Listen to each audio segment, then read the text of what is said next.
Zdravím priaznivcov YouTube kanálu o ziskovom tradingu asforex.com. Moje meno je Braňo a ako tradične chcel by som vám prezentovať dnešné výsledky obchodovania našich dvoch účtov na Forexe. Prvá základná zmena, toto video natáčam pomerne neskoro, pretože som mal nejaké pracovné povinnosti, takže nebudem priamo v platforme, ale urobil som si dva print screeny tesne pred zmenou dňa. Takže to, čo vidíte teraz na ploche, je vlastne print screen z nášho bežne ukazovaného 1000 eurového účtu.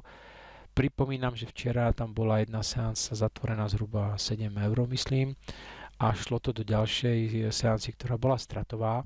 Dneska nedošlo k zatvoreniu žiadnej seansy, takže preto v rámci titulky je napísaná 0, pretože do titulky napíšem iba uzatvorené seansy. Tuto sa jedná teraz o to, že teda nebolo zatvorené nič počas 12. februára. Ideme ďalej. Dneska celý ten deň bol taký trošku pokojný, ono to vidno aj na tých vlastne objednávkach, ktoré boli otvorené. Pomerne málo toho bolo, takže sa to nepodarilo vyobchodovať. Chvíľku to bolo takmer na nule, bol som pri tom, ale nevidel som dôvod to nejako vzať, potom sa to znova zasa nejakým spôsobom vyvinulo, ako sa to vyvinulo. Každopádne o nič nejde. Včerajší deň vlastne skončil na nule.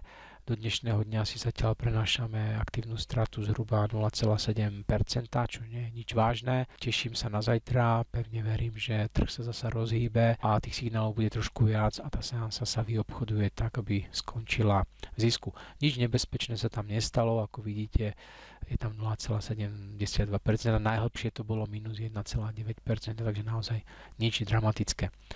Výrazne lepšie sa zadarilo na tom druhom účte, na tom, ktorý som vám včera nestihol ukázať, tak tam sa stihli dve seanse doobchodovala sa tá prvá z toho vlastne včerajška, tá skončila na zisku 0,25%, tam to trošku vyšlo lepšie, pretože to rozloženie tých obchodov bolo iné a medzičasom sa tam potom v rámci toho, že ten program je trošku inak nastavený, podarila vlastne ďalšia komplexná, ktorá skončila tiež, takže dneska pekný zisk pripísaných 0,36%, čo samozrejme vôbec nie je zlé a dalo by sa s tým samozrejme žiť dlhodobo.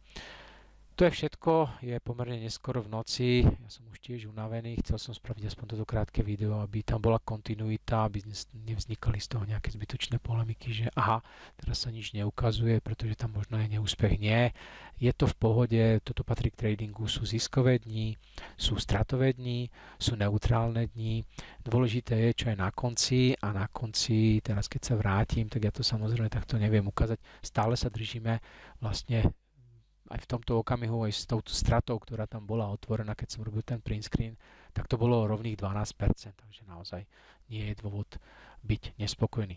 To je všetko, ďakujem veľmi pekne za pozornosť a teším sa na ďalšie video zase zajtra.